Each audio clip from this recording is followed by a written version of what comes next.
Would like to next call on our chairperson emerita to introduce our special guest. Special guest? Are you kidding?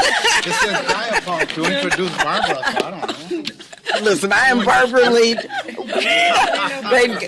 I love, now welcome to the OG Club, which is not original genius, y'all. It's original gangster.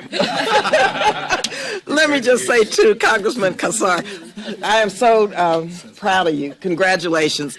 And I have to think of and lift up Sheila Jackson Lee today, who was a very active member of this Progressive Caucus, who was so proud that you were able to break through in Texas and come here today. And I know Sheila is proud and looking down and wishing you well. So thank you so much. Let me just say first a couple of things as I stand here listening and witnessing this passing of the baton. My very first meeting when I came to Congress in 1998 was with Bernie Sanders and Paul Wellstone, founders of the Congressional Progressive Caucus. Paul was the only member of the Senate in the Progressive Caucus, and there were only a few members of the House. And what we talked about during that very first meeting is how we could work to make the Progressive Caucus a multiracial caucus. And here now, Pramila, I am so proud. And this is a bookend moment for me also, coming full circle, to see this Progressive Caucus. And what Bernie and Paul and myself talked about was we had to figure this out because we knew that progressives had to embrace issues of diversity and racial equity and gender equity, as well as economic justice and economic equity.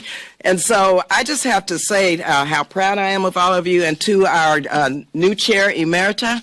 She, I have been in meetings with her with the president, and I just have to say her strength and her clarity of purpose and her representation is something to behold.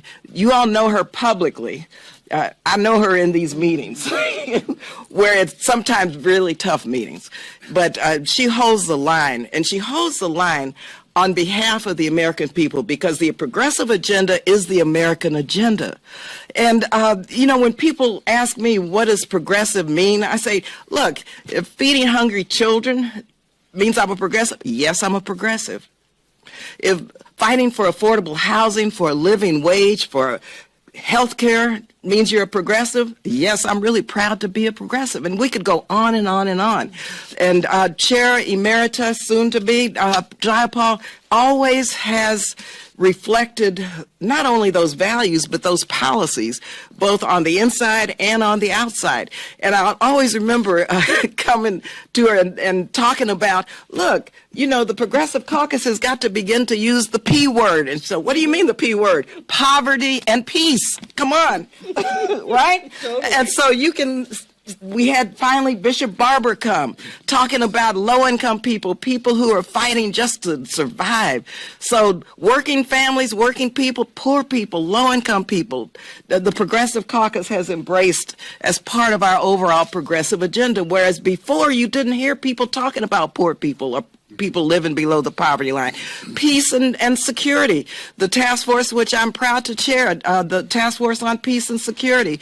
The Progressive Caucus under Chairwoman Emerita Jayapal has embraced issues around looking at our military budget and how we begin to put more resources into development and diplomacy and humanitarian assistance and reduce this obscene military budget, which has flunked its 7th audit, incidentally. and so under her leadership, this caucus has grown, but also it's become the voice of the American people. And so I just have to say how proud I am today to be here at this bookend part of my career here in Congress, and to say that I know we're in good hands. Yes.